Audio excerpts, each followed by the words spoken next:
हमें उम्मीद है कि आप अर्तुगरुल गाजी का जो ड्रामा सीरियल टीवी पर चल रहा है देख रहे होंगे। तो आपने वो सीन भी ज़रूर देखा होगा जिसमें अर्तुगरुल गाजी हलीमा सुल्तान की जान बचाते हैं। कैसे वो तीर को कमान में डालते हैं, कमान की स्ट्रिंग को खींचते हैं, निशाना लेते हैं और फिर तीर छोड़ते ही तीर निशाने पर जा लगता है। लेकिन क्या आपने सोचा है कि तीर अंदाज जो कि इस सीन में अर्तुगरुल गाजी हैं के जहन में तीर चलाते हुए क्या चल रहा होता है, इसे किन चीज़ों का ख्याल रखना पड़ता है और किन मुश्किलात का सामना करना पड़ता है, और क्या तीर हवा में सीधा जाता है। इस वीडियो में हम ऐसे ही इंटरेस्टिंग पॉइंट्स को डिस्कस करेंगे। इससे पहले कि हम बात को आगे बढ़ाएं, जल्दी से हमारा चैनल सब्सक्राइब करें और ज़्यादा से ज़्यादा शेयर करें। तो आप चलते हैं अपने टॉपिक की तरफ। सबसे पहला इंटरेस्टिंग पॉइंट ये है कि तीर हवा में लहराता हुआ अपने टारगेट की तरफ जाता है, बिल्कुल ऐसे ही जैसे मछली पानी में तैरती है और तैरते वक्त अपने जिस्म को हिलाती है। इसकी वजह यह है कि कमान जैसा कि अर्तुगरुल गाजी इस्तेमाल कर रहे हैं, इसमें कोई सुराख नहीं होता और तीर कमान की एक तरफ होता है। अगर आपके हाथ में तीर और कमान हो तो आपको वो ऐसे नजर आएंगे। आप देख सकते हैं कि कमान आपके टारगेट की सीध में है लेकिन तीर टारगेट से दूर है।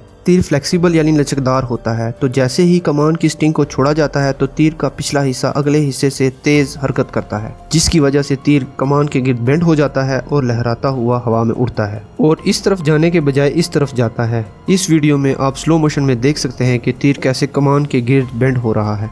अब जैसे जैसे तीर टारगेट के करीब होता जाता है, इसकी मछली जैसी हरकत कम होते होते ख़त्म हो जाती है और वो टारगेट को हिट कर लेता है। दूसरा इंटरेस्टिंग पॉइंट ये है कि तीर पर ग्रेविटेशनल फोर्स एक्ट करती है और ये ऐसे ही है कि अगर हम गेंद को हाथों से छोड़ें तो वो ज़मीन की तरफ आएगी। इसी तरह तीर भी ज़मीन की तरफ आता है। अगर तीरंदाज तीर को टारगेट की सीध में रख कर छोड़ेगा तो टारगेट तक पहुंचते पहुंचते तीर टारगेट से नीचे हो जाएगा और टारगेट को हिट नहीं करेगा। तो इसलिए तीरंदाज तीर छोड़ते हुए निशाना टारगेट से ऊपर का रखता है, जिसकी वजह से तीर टारगेट तक पहुंचते पहुंचते टारगेट की सीध में आ जाता है और इसे हिट करता है। तीर अंदाज और टारगेट में जितना ज़्यादा फासला होगा, तीर छोड़ते हुए तीर का निशाना उतना ही टारगेट से ऊंचा रखना पड़ेगा। तो अर्तुगरुल गाजी ने जब तीर चलाया तो इधर लगा, लेकिन अर्तुगरुल ने जो निशाना लिया होगा वो इससे ऊपर इधर कहीं का लिया होगा। कितना ऊपर ये डिपेंड करता है कि इन दोनों में उस वक्त कितना फासला था। और तीसरा इंटरेस्टिंग पॉइंट ये है कि हवा तीरंदाज के लिए बहुत सारी मुश्किलात पैदा करती है और तीर को दाएं या बाएं डेविएट कर देती है, जिससे निशाना चूक सकता है। इसीलिए आपने देखा होगा कि तीरंदाजी के जो मुकाबले होते हैं, इनमें टारगेट के ऊपर एक झंडा नस्ब होता है।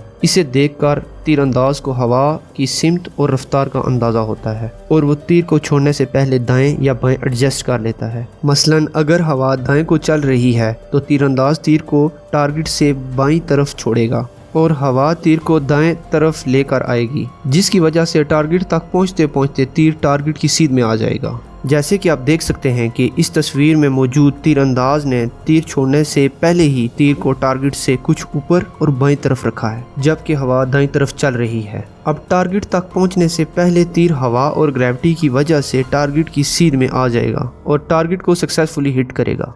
अगर आपको हमारी ये वीडियो पसंद आई है तो इसको शेयर करें और हमारे चैनल को सब्सक्राइब करें।